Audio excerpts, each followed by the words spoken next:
You're a volcanologist. PhD. 12 years of fieldwork. You've published papers with titles so long they've been classified as short stories. You once cancelled a date because a seismograph in Guatemala started looking funny. You are, and there's no humble way to say this, one of the most overqualified people alive for one very specific situation. And congratulations. That situation just arrived, because you just woke up in Pompeii. 79 AD, wearing a toga you didn't put on, smelling like olive oil and confusion. You don't know how you got here. You don't know why. But you look up at Vesuvius, that lush, green, beautiful, vine-covered mountain. And your brain does the thing it was trained to do. It panics. Professionally. Because that mountain is 72 hours from producing one of the most violent eruptions in recorded history. And your job, apparently, is to convince an entire Roman city to leave. Based on vibes. And a degree they can't verify. Ugh. You don't even have pockets. Togas don't have pockets. You're already losing. Day 1. You make a friend. You also adopt a rock. You're wandering the forum looking like a man who just lost a bet with the gods. When a baker named Marcus hands you a bread roll. He's maybe 45. Forearms like battering rams. Flour permanently embedded in his beard like it's a lifestyle choice. He says you look like someone the gods started building and then got distracted. You like Marcus immediately. He's the first friendly face you've seen in 2,000 years. Literally, his bakery has a mosaic floor that's visibly warped, buckled upward, pushed from below. A modern volcanologist looks at this and thinks ground deformation caused by magmatic intrusion. Marcus looks at this and thinks, yeah, the floor's weird. Don't step on that part. He's been baking bread on a ticking time bomb. And his main concern is that you're standing too close to his sourdough. On his counter, there's a smooth, round stone. You pick it up. He says, take it. It's just a rock. You pocket it because you currently own nothing in this century. No phone, no instruments, no credentials, just a toga, a bread roll, and a rock. You name the rock Pompeius. You need someone to talk to who won't ask you why you're being weird near their bread. Pompeius is perfect, great listener, zero opinions. Already more cooperative than everyone else you're about to meet. Day 2. The mountain is literally screaming. Nobody cares. Tuesday morning, the ground shakes. Small tremor, maybe a 2. You drop your bread. You grab Marcus. Did you feel that? He felt it. Everyone felt it. Nobody cares. Because earthquakes have been happening here for 17 years straight. Since the big one in 62 AD that flattened half the city. Pompeii's relationship with earthquakes is like your relationship with your car's check engine light. It's on. It's been on. The car still drives. You'll deal with it later. They will not deal with it later. You start doing the rounds. You check the fountains. All 43 public fountains in Pompeii. Dry. The aqueduct is broken. Workers are digging trenches through the streets to lay new pipes. The city's entire water infrastructure has failed. And everyone has categorized this as a plumbing issue. You, a volcanologist, know what this actually means. Rising magma deforms the ground. Deformed ground disrupts water flow. Dry fountains don't mean bad plumbers.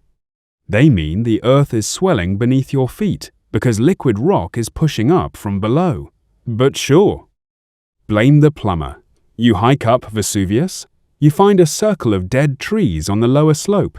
Brown patch in a sea of green. At Mammoth Mountain, in California, this exact pattern killed 170 acres of forest. CO2 seeping through the soil, displacing oxygen, strangling roots. The mountain is literally gassing its own landscaping. And nobody's connecting the dots. You drag Marcus up there to look. He stares at the dead trees. He says the soil's bad here. You say it's not the soil, it's magmatic carbon dioxide asphyxiating the root systems.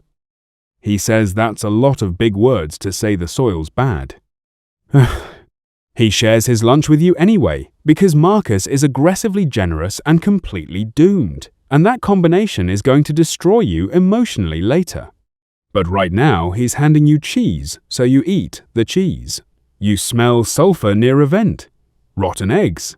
Hydrogen sulfide. Classic degassing signature. And here's a fun fact that isn't fun at all. At high concentrations, hydrogen sulfide paralyzes your sense of smell. The warning disappears when the danger peaks.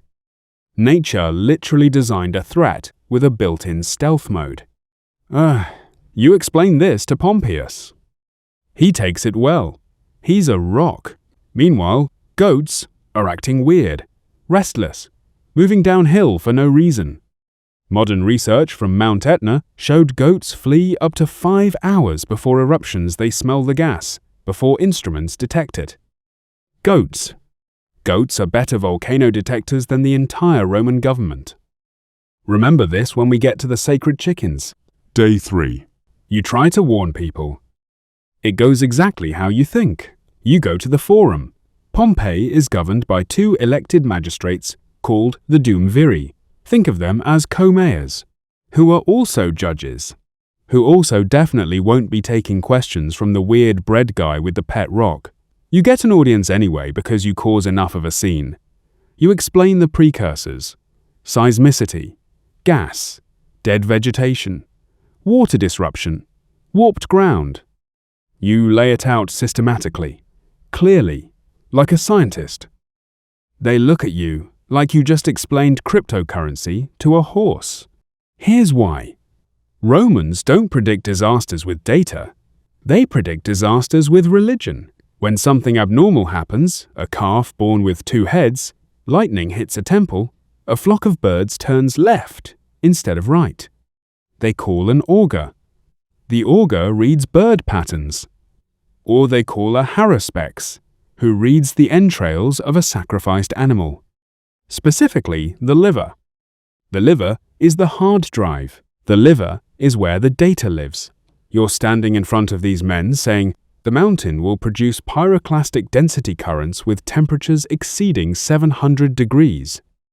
And they're thinking, this man has clearly not consulted a liver. Plan B. You go to the temples, you try to speak their language, you tell a priest that Vulcan, god of fire, is angry. The mountain is his forge. He's about to open it. Very dramatic, very Roman. You're proud of this pitch. The priest nods politely and explains that divine communication goes through proper channels, specifically trained augurs operating within a consecrated templum. You can't just walk in and improvise the will of the gods. There are sacred chickens involved. If the chickens eat, good omen. If they refuse to eat, bad omen. Your PhD in volcanology has been overruled by whether or not a chicken is hungry. You are losing to poultry. In front of a volcano that is actively degassing. You go back to the bakery. You sit on the warped floor. You hold Pompeius. Marcus brings bread because bread is his answer to everything. And honestly, it's not a terrible philosophy. It's just not going to survive the week. You tell him, straight, no science words. You say, Marcus, the mountain is going to explode. Not shake, not rumble. Explode, fire, ash. Everything you see will be buried. Everyone you know will die. I know how this sounds. I know I look like a crazy person holding a rock. But I am telling you the truth, and I need you to hear me. He listens. Really listens. The way he listened when you talked about the dead trees. The way he listens to everything fully, generously, without interruption. Then he says, my friend, we had a terrible earthquake 17 years ago. Half the city fell. We rebuilt. We're still here. That mountain has been there my whole life. My father's life. His father's. It's not going anywhere. He puts another bread roll in front of you. He's not stupid. He's experienced.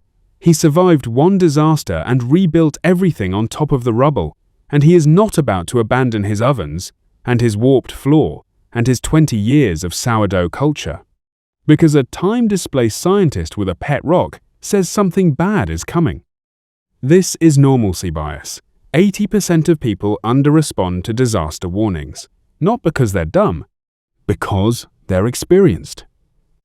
And experience says, I've been through this before, and I'm still here. Same thing happened in Armero, Colombia, 1985.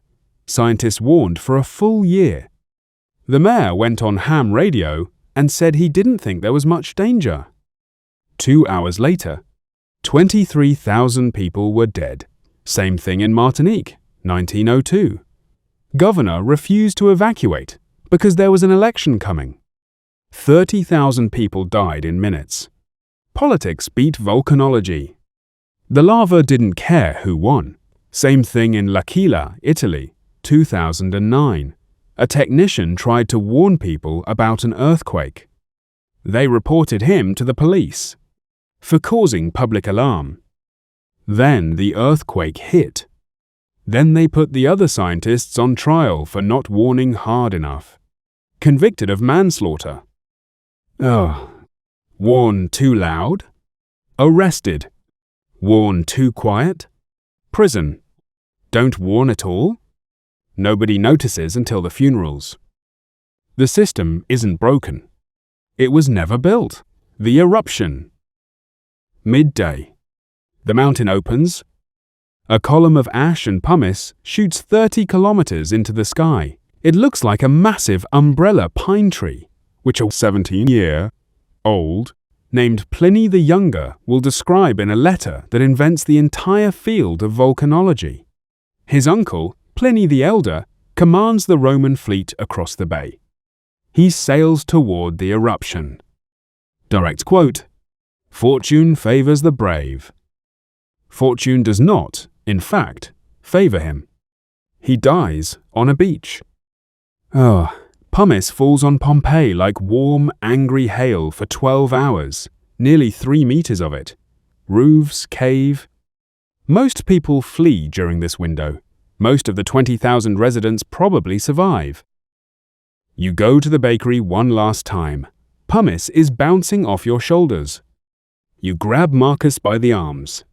You tell him it's time. Now, walk east. Don't stop. Leave the bread. He looks at his ovens, his mosaic floor, his life. He says go. He says he'll be right behind you. You both know. You walk east. Pompeius in your pocket. Not looking back. Because looking back means stopping. And stopping means dying next to the best person you met in any century. Around 1 a.m., the column collapses. Superheated gas and ash, 700 degrees, rolling at 100 kilometers per hour. 6 surges. The 4th and 5th hit Pompeii at dawn. 90 seconds. That's all it takes to end a city that survived 17 years of earthquakes, an entire rebuilding, a warped bakery floor, 43 dry fountains, and every warning the planet knew how to give. Marcus never left the bakery. 1,900 years later, archaeologists would find a plaster cast of a man in the exact position of someone who thought he had 1 more minute. You survived. You saved nobody. You have a rock. The most qualified volcanologist to ever stand in Pompeii. Read every sign, identified every precursor, presented the data clearly, and was defeated by normalcy bias, sacred chickens, and a baker who loved his bread more than he feared his mountain. But here's the part that should bother you. 3 million people live around Vesuvius right now. Today, the evacuation plan gives 72 hours to move 672,000 people out of the red zone, using buses and trains that run through the danger zone. The plan literally pairs the modern town of Pompeii with evacuation boats to Sardinia. 672,000 people on boats to Sardinia. The volcano last erupted in 1944, which means an entire generation has grown up with the same template Marcus had. It's always been there. It's not going anywhere. Drop a volcanologist into Naples tomorrow with precursor data but no guaranteed date. Tell them to convince 672,000 people to leave their homes, their bakeries, their warped mosaic floors. Same toga. Different century. Same problem. Better instruments, though. And at least now you get pockets. Pompeius would have liked pockets. That's a wrap. The story's hypothetical. The volcano isn't. And somewhere right now, a scientist is pointing at data that says something dangerous is coming. And a room full of reasonable, experienced, intelligent people is telling them to relax. Have some bread. It'll be fine. It was always fine before. If this hit, drop a comment. Subscribe. See you in the next one.